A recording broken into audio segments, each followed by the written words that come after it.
we now welcome in Heather Dinnich. Happy college football season, Heather. Yes. Yay, it's so exciting to have you here. Okay, so we're going to talk about pressure that's happening. You obviously know a lot about pressure when it comes to dealing with the College Football Playoff Committee. So we're going to talk about who has the most pressure amongst these teams and players. Here's how we're going to do it. You see these little balls, these little squishy balls? They're going to put how much pressure they feel like each team has with a gauge. This is a gauge. They're going to put them in here, all right? We're going to start with that team, LSU and Brian Kelly. Heather, who do you think, or how much pressure do you think that they have?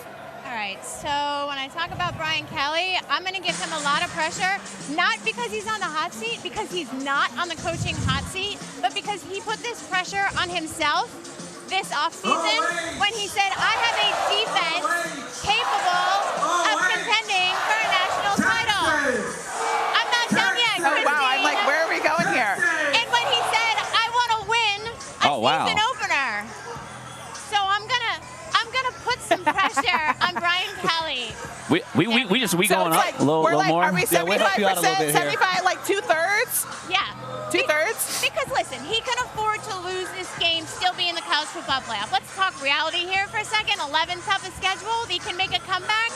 How he loses matters. If Clemson wins the ACC, that matters. True. But the man said this is his team. One of the best teams he's ever had. Yeah. Hey. Also, when you think about what Notre Dame has done since he left there, it's like, bro, you got to do something. Come on, man. It's about time. All right, HD, Alabama, Kalen DeBoer, how much pressure is on them this season? Well, Okay. we're talking about a football team wait, last year. HD. Who HD that's squared. Right. I was like, wait, This I is my gotta do it sister.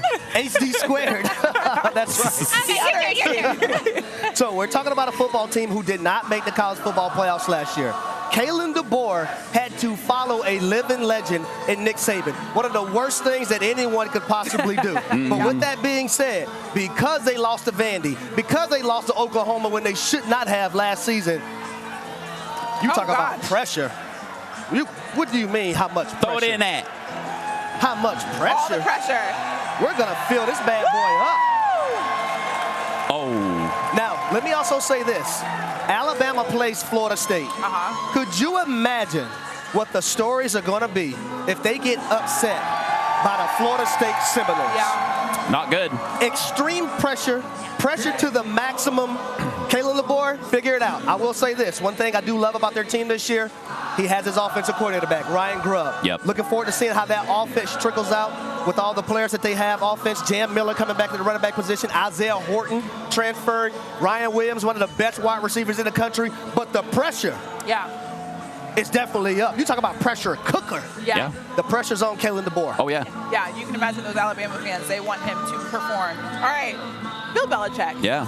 A new college football coach. We don't know what he's going to do at this level. How much pressure is on him? You know, we've heard a lot about him during this offseason. You know, he's one of the greatest football coaches of all time. I would argue our coworker, Nick Saban, I'm not saying this just because he is our coworker. He is the greatest college football coach of all time, the greatest football coach of all time, leader of young men, developer of talent. Literally, the NFL is littered with his players. With that said, the thing that we have heard most about Bill Belichick this offseason has not been about anything that's on the football field. North Carolina, I love their transfer quarterback, Gio Lopez. I think he's a great player. Got to see him in person last season. I think he's going to have a fantastic season. I think they are going to win a decent amount of football games, but you're still at a basketball school. What are the consequences if they don't win? Like he might get talked bad about on Get Up. You know what I mean? First Take, they might touch on it, but that's about it. He's all right. Because here's the thing. He's still got all the rings. The man won 6 Super Bowls. There should be more than one. He's chilling. He doesn't got to do anything. Hubert Davis needs to be the one that's sweating. Why are you adding more balls? Just a couple. Okay. Just a couple. Okay. Because you need to be able to see it over the logo. Okay. You know That makes sense. So, all right, but he's chilling. Our next team, Heather. Yes. HD, number one. Penn State. How much pressure is on them? So James Franklin, can you hold that for me? Of course. Okay, thanks. So James Franklin is 4-18 against top 10 opponents. Wow. Oh, James Franklin 4-18 is 4-20 against opponents named Ohio State, Michigan, and Oregon. Oof. And James Franklin said this offseason that this is the best personnel he has ever had in terms of coaching staff and players. And when you look at the NFL talent talent on his team. Nicholas Singleton, Katron Allen, Drew Aller's going to increase his draft stock. You got Denai Dennis Sutton back there on the defense. Zane Durant. You got Jim Knowles from Ohio State. You are under pressure. Wow. Is that more or less pressure than you think Kalen DeBoer in Alabama? Oh, he's under more. Okay.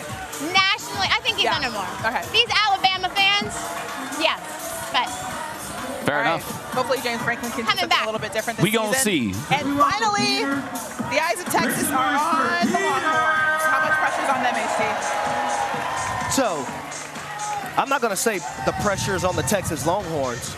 I'm going to be more specific. There's extreme pressure on Arch Manning.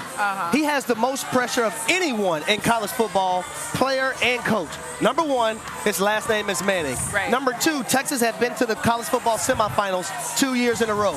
Quinn Ewers wasn't the best deep ball thrower. No. Arch Manning is. That's why we're going to the maximum. Dump it. Dump it. Yeah. Wow. His cup runneth over, can't right? let That's him how you say drink. that? Yeah. Okay, so a lot of pressure on Manning. Do you guys agree? His first year as a starter? Yeah, 100%. Like, look, he could be, like, objectively terrible because he's got that last name. We expect everything out of him. I think he is supremely talented. And you know, my other big pet peeve with Arch Manning is people talk about him in the context of his uncles. He plays like his grandfather. Yeah, he does. He can move. Yeah. So, tons of Thank pressure. God for him. He's a little bit more athletic.